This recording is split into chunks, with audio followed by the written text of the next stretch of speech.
Hello, everyone, in person and virtual. Welcome to Agritourism Works, a vision session. This is going to be about an hour long. And then afterwards, we'll head down to the plenary session afterwards. So take it away, Lee. All right. Thank you so much. So I'm going to stand over here so I can be face on with the mic and not bent headed with the mic. We still are waiting for people to come in because they just served this really gorgeous apple tart downstairs. And so everybody's gone to get apple tart. I'm kind of up against the apple tart system here. And, but funny story, because I am from Apple Hill Farm, which is an old growth apple orchard. So this morning there were apples from Shelbourne orchards that were to be picked up at a certain time. And there was a little miscommunication because it wasn't that they were going to be picked up. It's that they were supposed to be picked at a certain time. So the apples that you see downstairs were picked by these ladies, and they went to not only pick them up, but pick them off the tree so that we can have apples today for our break. How's that for a funny story? Anyway, maybe I'll just go on and start. So my name's Lee Rankin, and I am the owner and founder of Apple Hill Farm. We started our farm back in 2003. Oh, there we go. We started with 3 female alpacas. And if any of you know anything about alpacas back in that day, they were pretty expensive. So on the next morning, we had another alpaca born, and it was a girl. Woohoo! We're in the money, right? We were all excited. And so that was how we started with alpacas. We added a male alpaca that following February. So we had a travel companion for one alpaca that we were showing a lot. So the thing with alpacas is you don't like to travel alone with them. You travel in 2s or 3s with alpacas so that they're not alone. They have a buddy. And that was in like February, we were doing shows. In May, we had a very unfortunate event, which was we had a mountain lion attack. And we're in the mountains of North Carolina. So we have mountain lions, we have bobcat, we have coyotes, we have everything.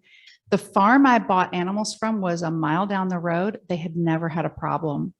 So we lost 4 out of 5 alpacas and had to start all over. Now, the other piece of the story is that I started this farm as a single solo mom with a 2-year-old. That's when I moved to North Carolina. So he was about this tall when this happened. It was terrifying, not to mention that I was totally attached to my animals. I was not in the alpaca business because they were livestock. I was in the alpaca business because I fell in love with them. So anyway, so we started all over again. It's been a harrowing journey. We started all over again. We now have 20 alpacas. And what we did do to protect our alpacas at that point was we added llamas on the inside of the field and donkeys on the outside of the field.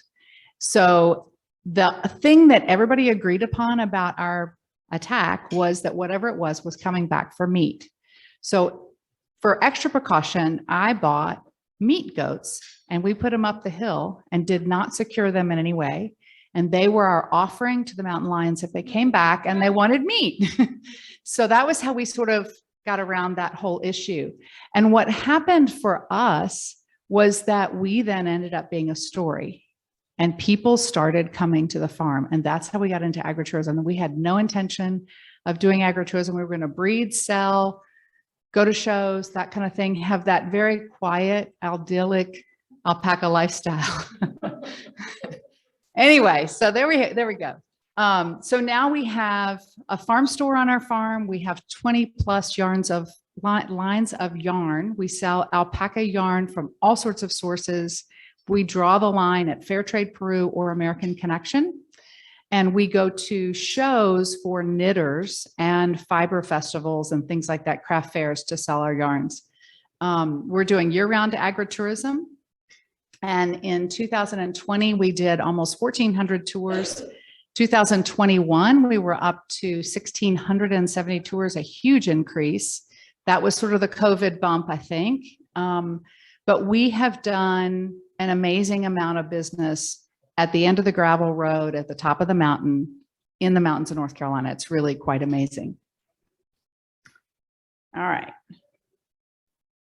So we all know this because we're at the International Agritourism Workshop.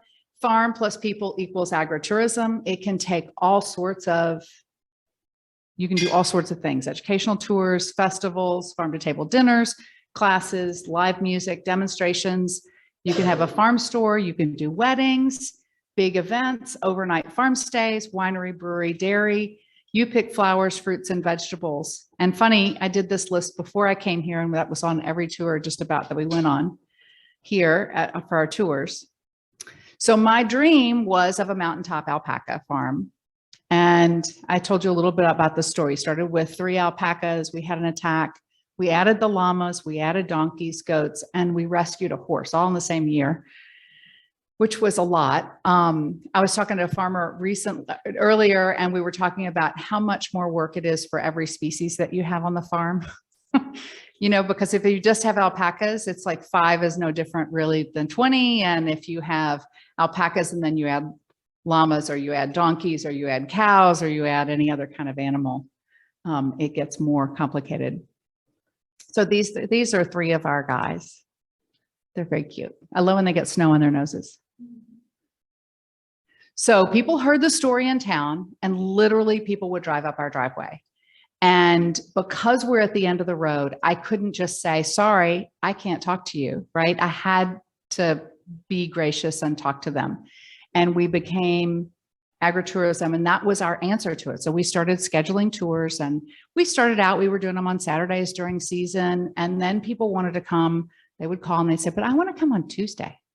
So we would schedule a private tour on Tuesday. We'd do our public tour on Saturday. We'd do a private tour on Tuesday. And gradually, one reason after another, we opened up bigger and bigger and bigger.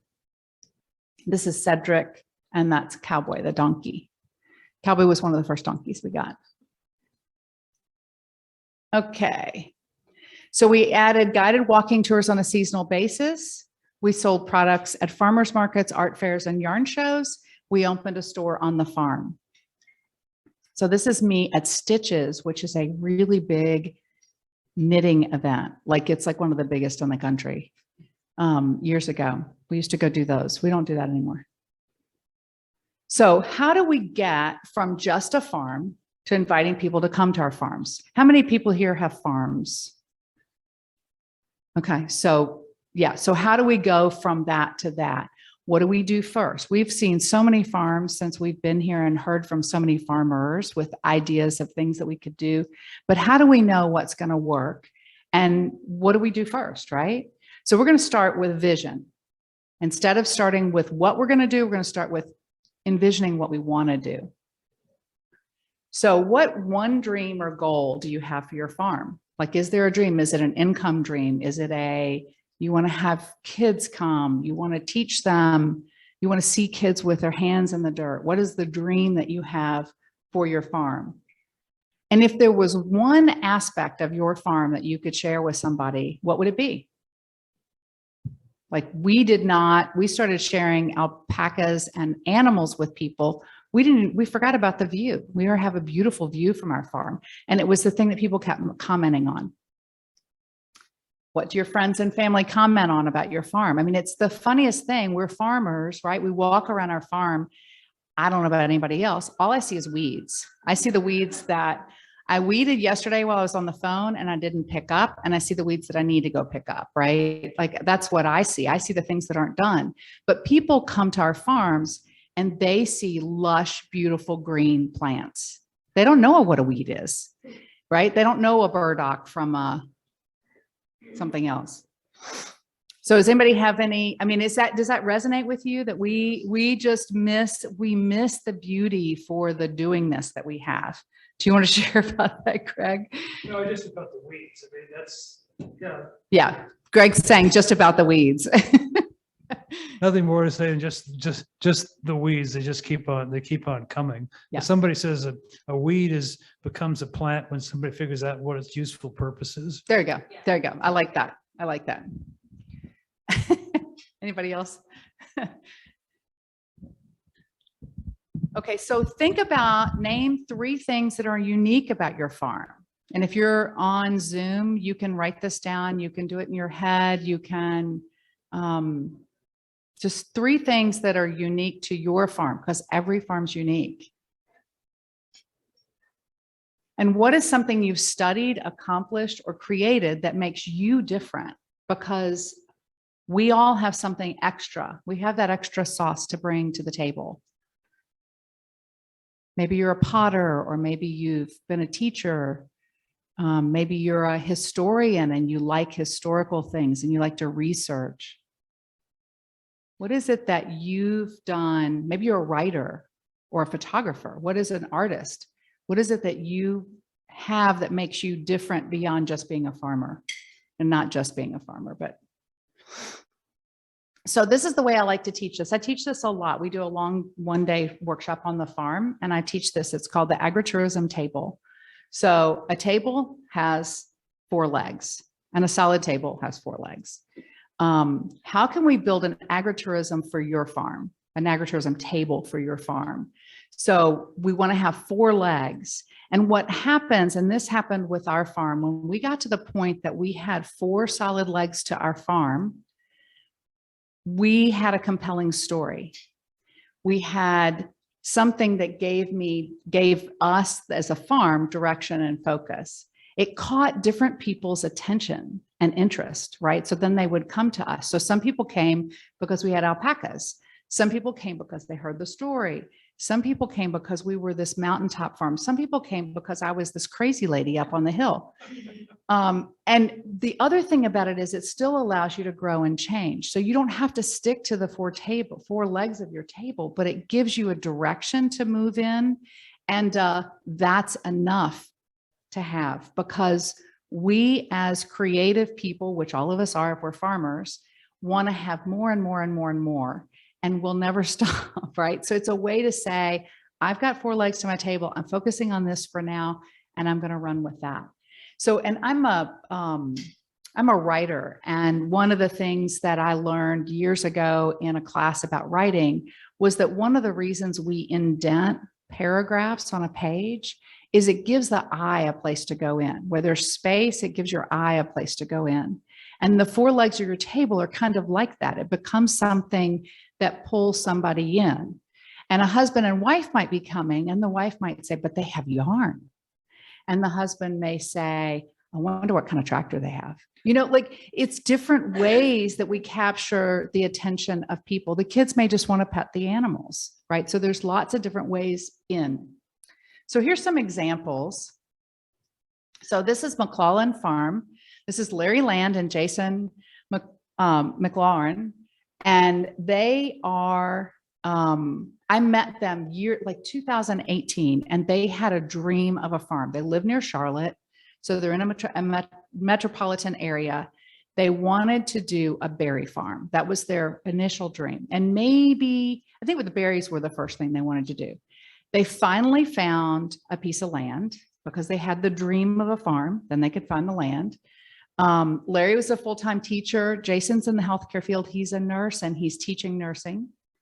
And they were going to navigate their seasons based on their work schedule, right? So Larry had more time in the summers because he wasn't teaching during the summers, and Jason was going to work a lot on the weekends. So they started out with berries. That was the first thing they started out with, was berries. And they quickly found out after season 1 that berries aren't real predictable. And so they added flowers, right? So then they had flowers as part of what they do. And they're very artistic in the way they do it. And they're so wonderful. Okay, so then they added a farm stay, right? And then they had people coming to them that wanted to do events, and they started doing these very niche events. Like, I went one time and they had a decorator in town who was doing evenings with their vendors, and they were inviting, right? So they had a stonework vendor, and they had a cabinetry vendor, and they had a painter, and they had, right, it was a decorator. So they had all these different vendors, and they would invite them to these evenings at the farm, and they would have a campfire. And Larry and Jason would charge them for that. And that became like one of the legs of their table, was doing these niche events. So at this point, they have you pick berries seasonally. They have you pick flowers, summer and fall. They have farm stay. That's a year-round thing. They're doing eggs. That's sort of an extra. And they're doing boutique events year-round. And they have built enough of a business that last year, Larry took the year off and worked 100% on the farm. They had created the income to replace Larry's income so that he could work off on the farm all year. Then he got a job offer he couldn't refuse and he went back to work. But anyway, but it's like, it creates income to do things that you might not think about doing. One of the things that I love that they do with their You Pick flowers is that they have a greenery bar. So when you come to pay for your flowers, they help you arrange them. And they have this bucket, which is really just weeds and other things on the farm, limbs of whatever, and they put the greenery in and help you learn how to arrange flowers. So they're adding that added value to what they're doing. Here's another, and these are just examples to see how other people are putting it together. So Shipley Farms, so the Shipley family is well known in our area.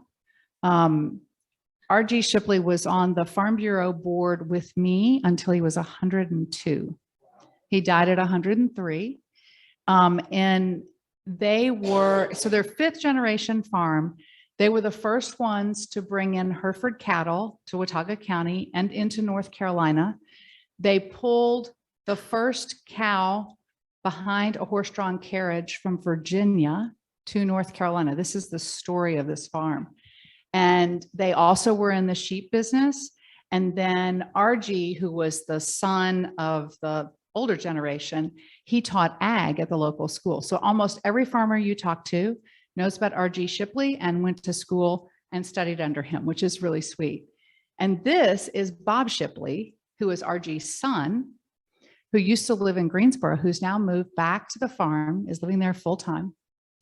And they are in the cattle business. And they also started a whole line of their business years ago called Shipley Beef and Shipley Farms Beef. And they are farming cattle on their farm. And they've set up standards for other people to farm cattle for them. And then it can go into production under Shipley Beef's name. So they've got some cattle on the farm, and then they have, you know, other farmers that are actually farming this meat for them. And they started out doing these farm to table dinners where they would bring in the chefs who were using their beef product, and they would bring in breweries and wineries and people in the town who were interested in carrying their beef and people who were part of their community, and do these incredible farm to table dinners. It's just amazing. And now they've opened a farm store. They've started to do tours. This is Bob Shipley, his son Gray, who has now come back to the farm. So here we have 3, this is like 2 generations who are now back on the farm working full time. And there's a possibility of another sibling coming back to the farm to work with them in agritourism. So this is an example of what can happen with a farm as you begin to add different legs to your table and grow the business of the farm. So during COVID, like it happened everywhere in the United States, I don't know if it was across the world, but there was a whole issue with trying to get beef processed. So the processors got all backed up. And if you had cattle and you were used to being able to call your processor and say, hey, I need to bring 3 cattle down in November. Can I get my date? They would say, sorry, it's going to be a year to a year and a half. Well, that beef is not good a year and a half from now when you need to get it processed, right? So there was a local Coles meat plant that did mostly deer in the local area. And he had gotten older and decided that he was going to give up the business. And the Shipleys jumped in and they started Watauga Butchery during COVID. And they would drive the cattle down to the processing plant because they could actually do the slaughtering. They couldn't do the processing. Get the cow slaughtered there, bring it back up to the mountains and have it processed. They are still doing that today. And we are in the throes in our community of getting a kill facility, because that is the food security issue of our area, is that we don't have any place for slaughter. So anyway, so they're very innovative. And so you could say that now they have farm store, they have tours, they have a history. And that history is what, when you go for a tour, you're tapping into, is the history of this family. 5 generations of a family that brought cattle over behind a horse-drawn carriage from another state. I mean, that must have been unheard of in that day, right? And then we talked about our farm. So, you know, our table, the legs of our table have changed. In the beginning, one of our table legs was we were a mountaintop farm. It was in all of our marketing. We talked about it. We talked about how the views were beautiful and that kind of stuff.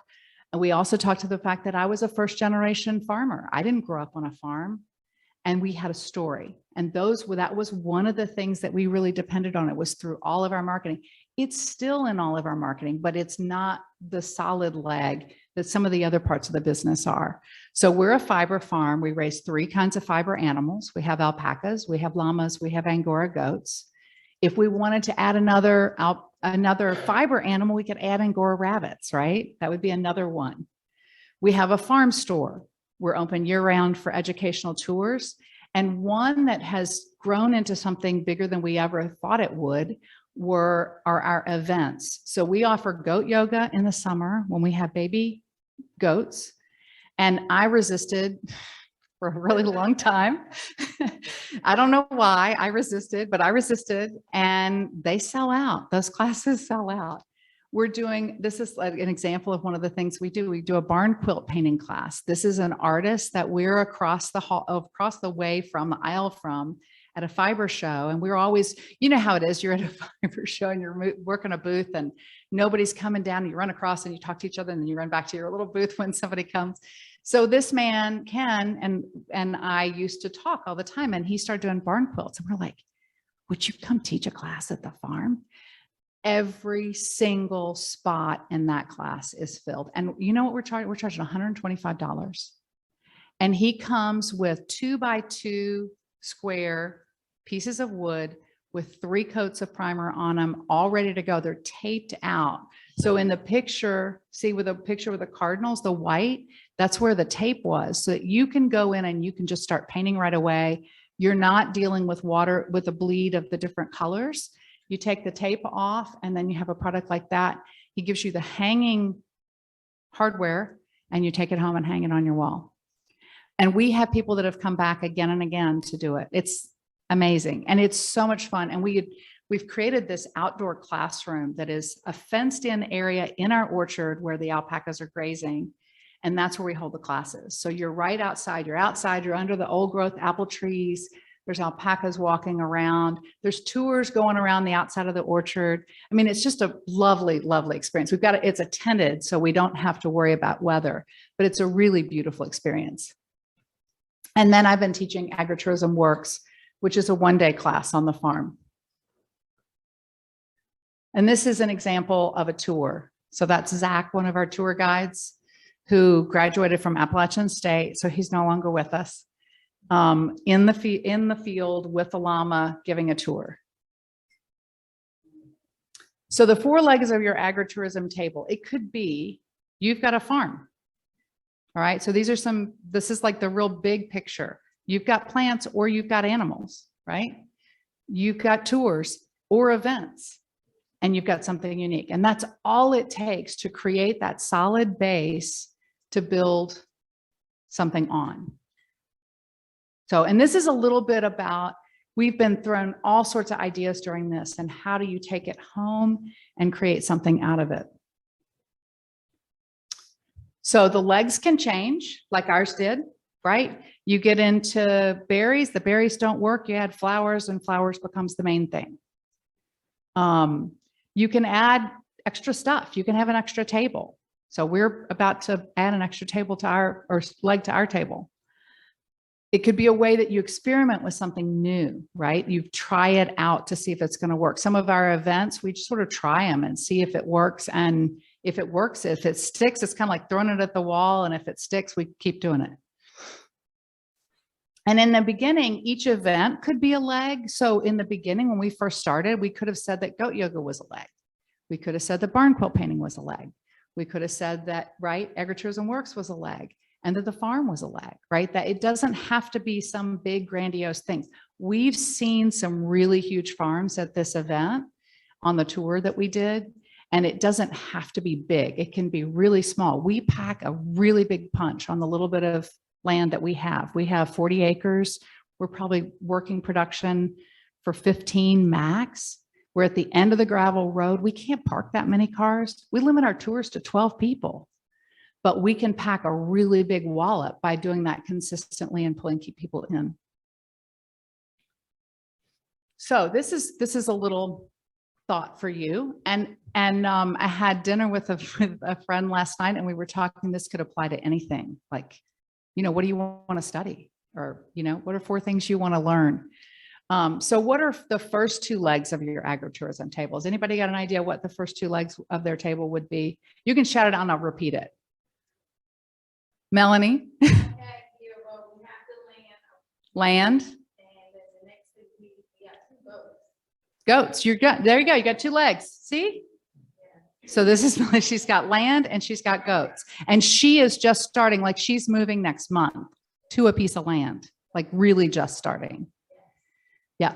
Thank you. Somebody else. Yes, Greg. Land, extreme vegetable garden, and experimental vineyard. There you go. He's got land. He's got extreme vegetable garden and an experimental vineyard. So you've got 3 legs. Got one online? Yeah, we have animals, chickens and ducks, and educational garden. Perfect. So this is somebody online. They've got animals, chickens and ducks, and an educational garden. Yeah, educational garden was one that I picked up this weekend or this week.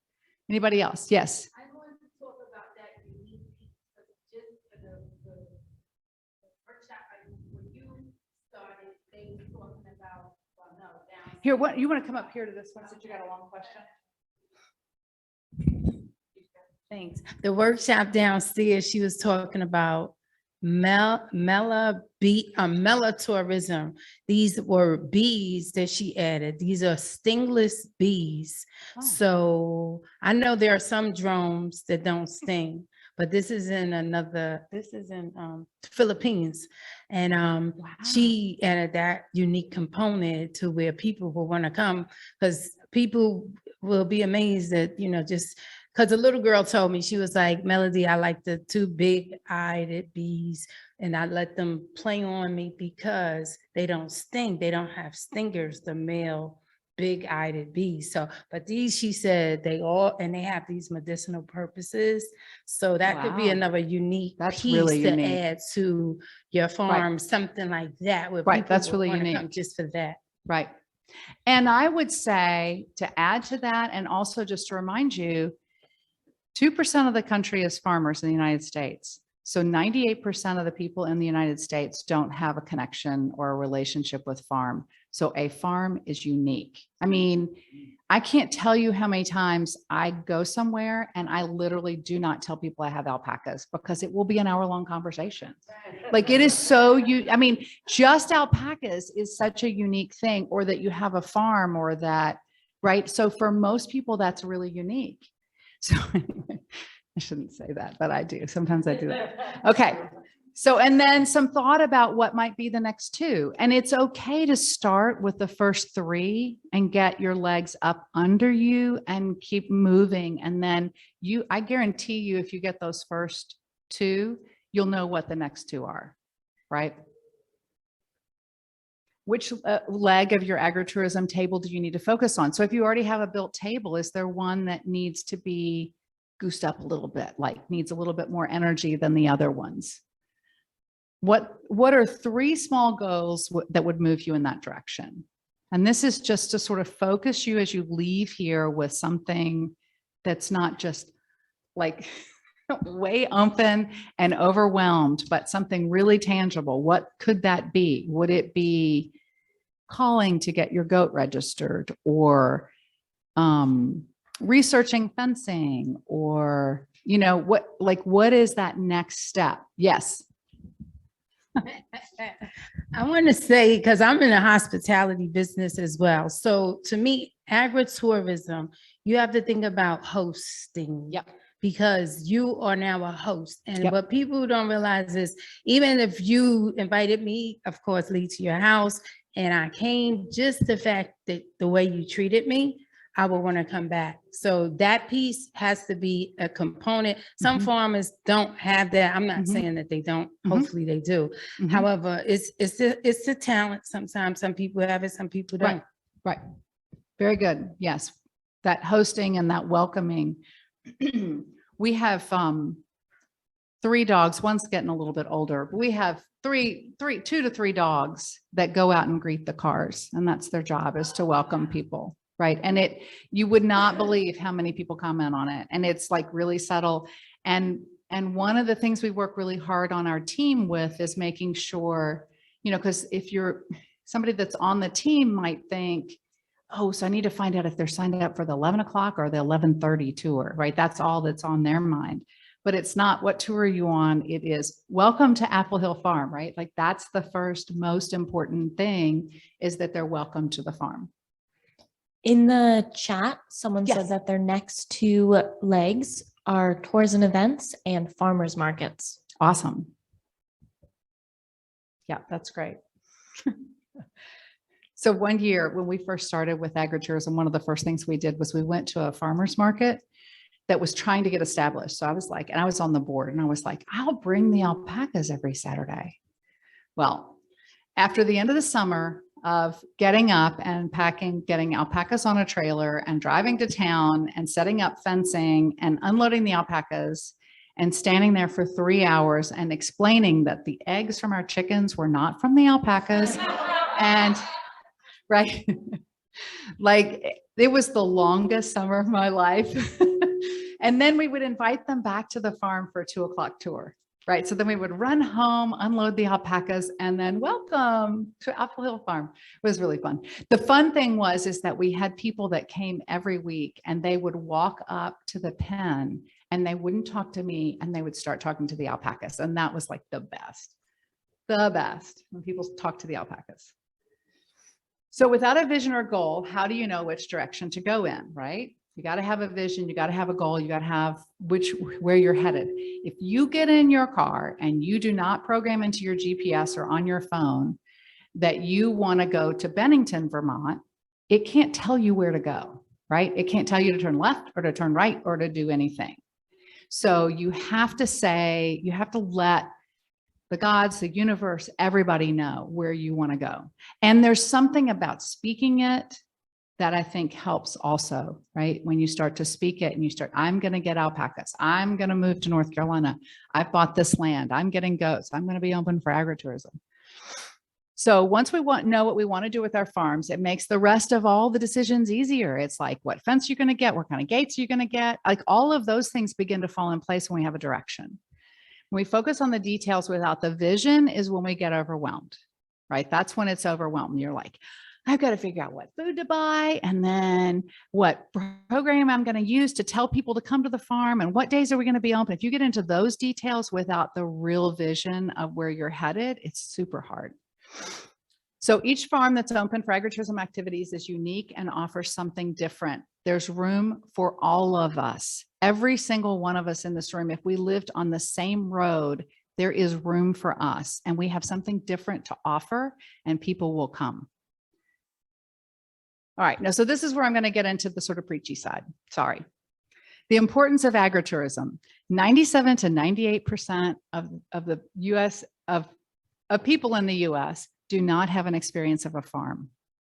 That is terrifying. Absolutely terrifying. They have no idea what we're doing. Many people don't understand how crops are grown, animals are raised, and where food comes from. I mean, we've talked about this a lot in the last 3 days. People are hungry for experiential education. I don't care if they're 1, 2, 90, 95, they are hungry for experiential education. And that's what we have to give. Bringing people on our farms is the first step in bridging that gap between what people know about a farm and what they don't know about a farm. And it doesn't matter whether you're growing a crop or you have animals, you have something to teach and something to share. And this is the one that I feel, because I've talked to a lot of agritourism farms. Farms engaged in agritourism activities are changing lives one visitor at a time. We are really changing the world. and we're making it a better place. And if we don't share it with people, we're being selfish. I'm sorry.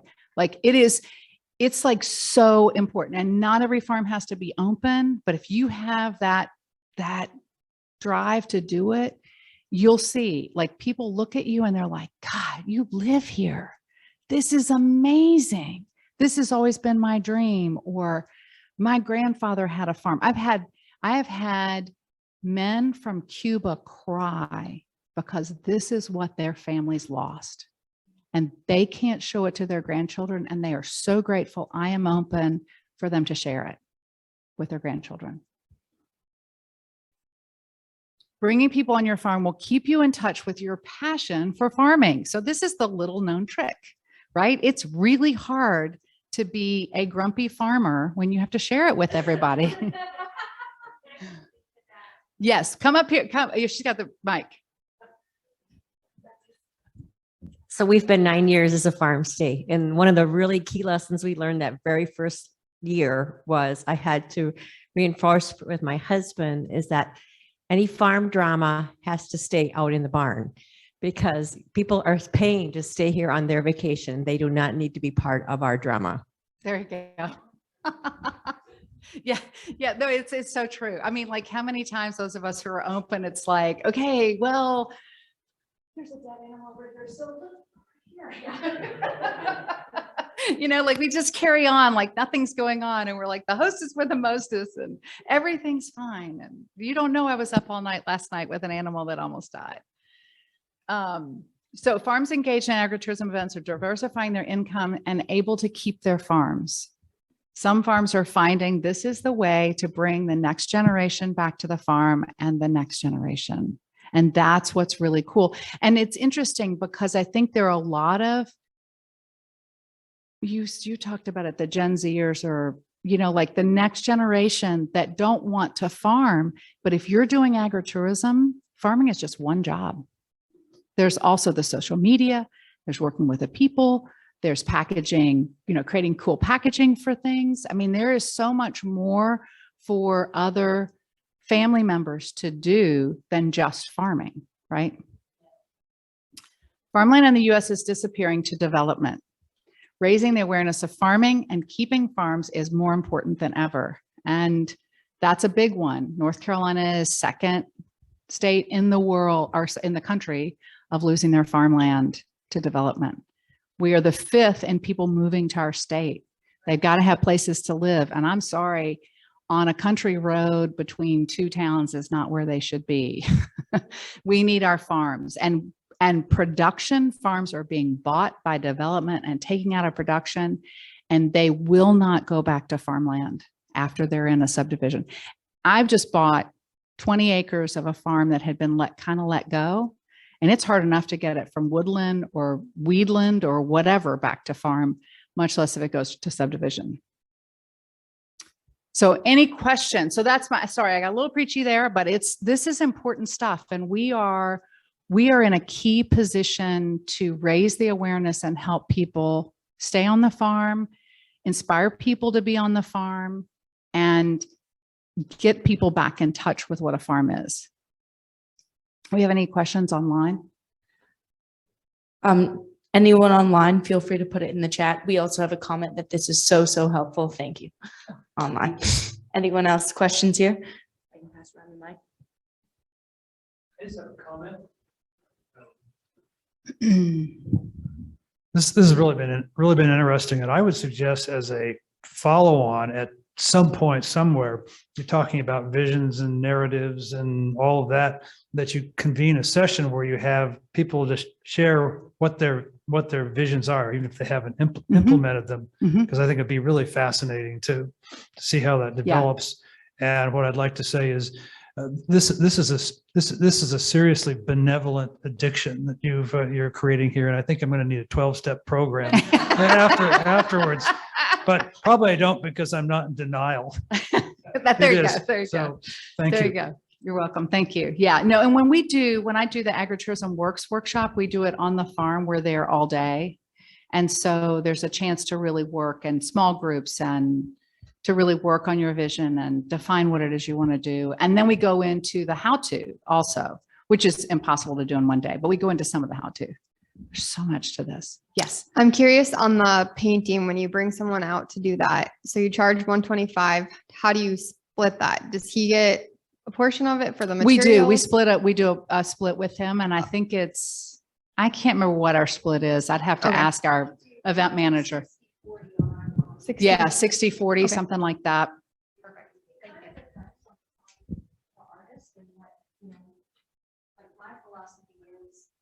Oh, sorry. So we're talking about the split between the artist and the farm. And typically what we do is we start the conversation with the artist, and artists don't know how to market and don't know how to get customers very well. Mhm. A lot of them don't. So I ask them, what do you need to cover your time, Right. expenses, all of that? And then we set the price point based on their needs and ours based on, what our inputs are. So, Mhm. but for the most part, it averages out to be 60-40, 60 to the artist and 40 to the farm. Thank you. Anyone else? Yeah, and we kind of do the same thing. We want the provider that we're bringing in to really win. Our yoga instructor, we want her to win. It's a really big boon for her and her business. And so that's that community part. We do a lot of things in our community to support other people, and the same thing with this artist. And he comes up from like Sanford. So he comes from a long way away. I think he and his wife are going to try and like rent a place for the whole summer next year and be up and just do classes. So I missed the beginning of the presentation, Yeah. so I don't know if this is an appropriate question or not, Go for but it. I'm kind of curious about having people stay at the farm or have experiences at the farm where you are being a host, you're trying to make it a really pleasant time for them. And then kind of the concept of them kind of learning what farming is. Like, I want to use the word authentic, but not really, but like, are they understanding that there is a lot of work involved, kind of the pressures that farmers have, I sound like a Debbie Downer, but like how hard, like the struggle, like, is that something that you think guests should get like a taste of in a more like maybe educational way, not like a pity me way, or do you think maybe they're not really learning what it's like to be a farm? They're just kind of farmer. They're just there to kind of experience it. I think I've kind of learned from visiting farms, and I've gotten a lot of impressions like, you don't know what it's like, Right. So Right. broad topic, but I think it depends on our farm. So I think it depends on the farm, and I think it depends on your customer, right? So the people that are visiting our farm, we're in a touristy area, and sometimes they're just looking for something to do, right? So we don't get seriously into that. We do have in conversation, you can tell by their questions how seriously they want to get into it. And we're really willing to share. And all of our tour guides, though they're trained on sort of a certain script, they have their own stories. Like they have their own stories of when the donkey got out and we had to go find it. And, that they can add to the story that gives it that flavor, or, how long it takes us to get burdock weed out of the field so that it's not in the horse's mane, and all of those kinds of things. So it depends on your customer. It depends on your farm. It depends on you and the experience you want to provide. It just depends. And so the other thing that we do that's unusual is we're small. We can't park a lot of cars. We have a lot of people that want to come. We really don't encourage people to stay. That you come, you do your tour, you shop, and thanks for visiting us, and see you later. We're very in a gracious way. We're not an all-day event where we have long times to work with people. And then when we do something like Agritourism Works, people get to see really behind the scenes. And we do other kinds of tours where we'll take a group of agritourism tours or agritourism farms through a tour and talk, like really peel the layers off and talk about how this works. And, the time that somebody came up the driveway backwards and they went up and they parked in the horse field, and how we had to get their car out of that. We tell all those stories. But for the most part, for our Joe Q public tour, we're not going a whole lot into detail, maybe a little bit of it, And that came up yesterday in the tour I was on about how do you deal with death and slaughter and those kinds of things. We sell eggs from our chickens, but we're not doing any sort of meat production. So we don't get into that because it doesn't affect us, right, in that way. So does that help a little bit? Yeah, did you have a question?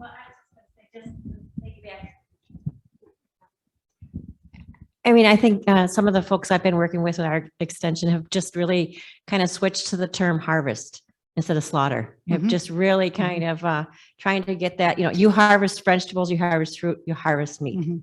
and I think it just kind of helps in using those terms. And That's a good way. See, I don't do it, so I don't like, we killed him. So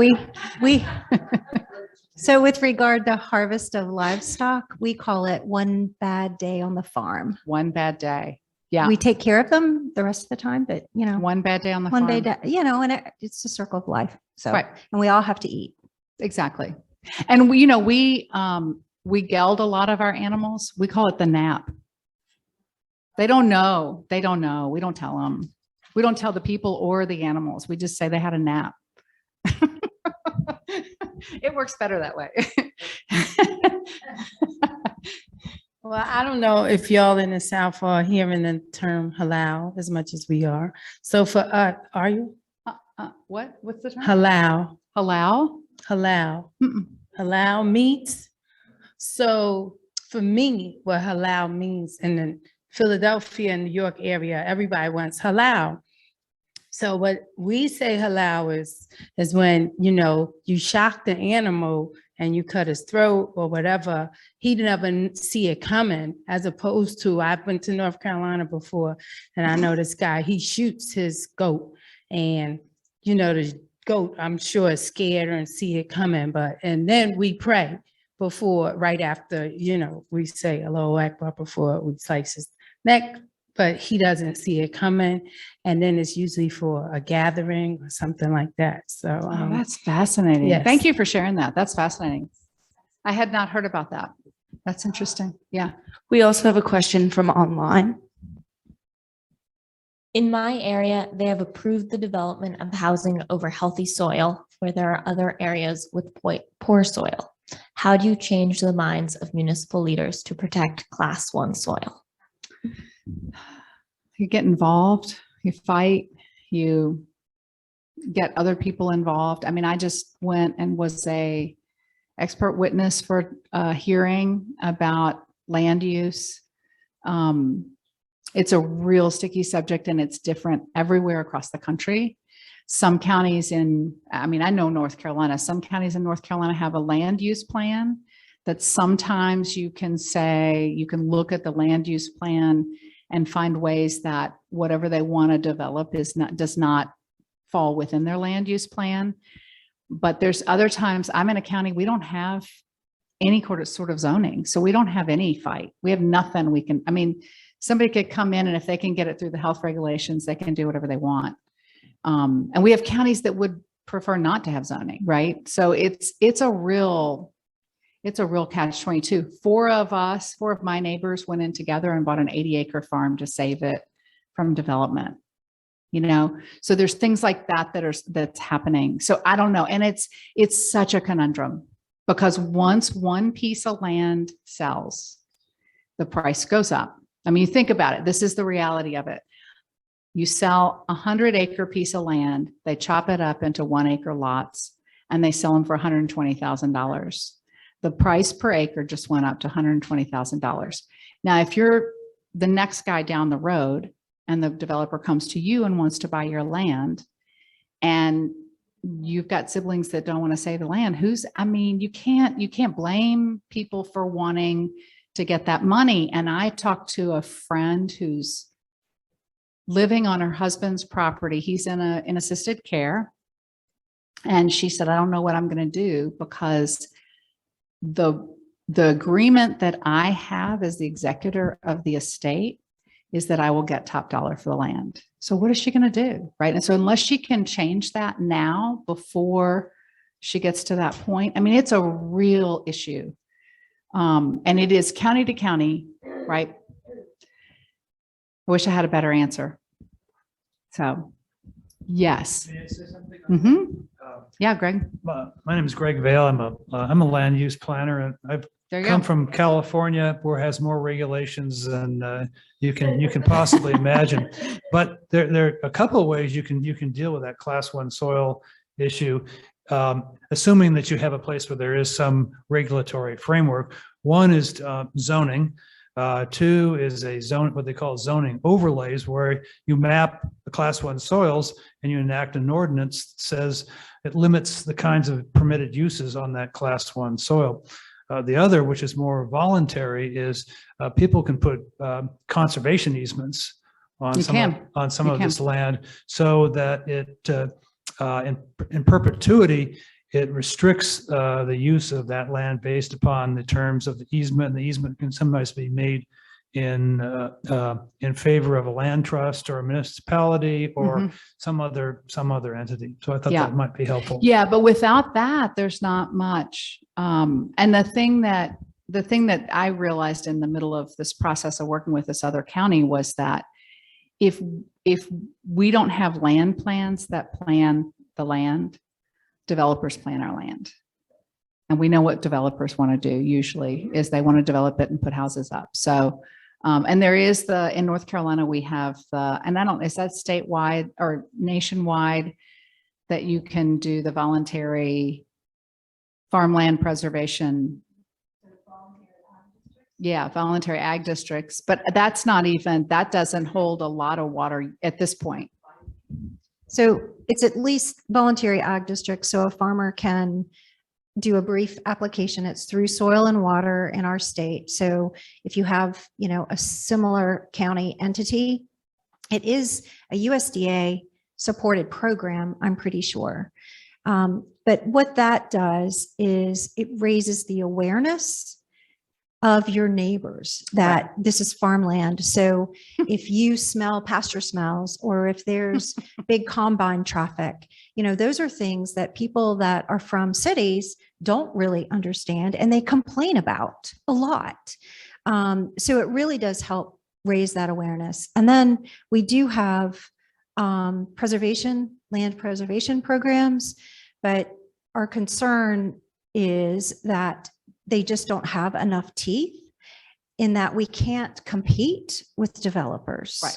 We just can't. So I think Lee's point of getting involved in your community, run for office, get on, be a county commissioner, or if you don't like that, if you want to be behind the scenes, see if you can go to your cooperative extension office or to your soil and water office. They oftentimes have voluntary planning boards and they want farm representation. So if you don't have a voice, then, developers are going to eat up the land and they're going to make the planning happen for us, which is exactly what's happening in our state right now.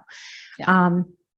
So those are some of the key recommendations. And there was a huge, if you guys look up the American Farmland Trust.org, that's nationwide in our country.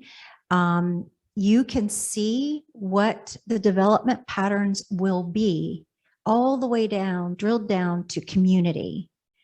And that's a good place to start. They're a good advocacy program as well. And they can help educate your farm community. Because again, we're only 2% of the population.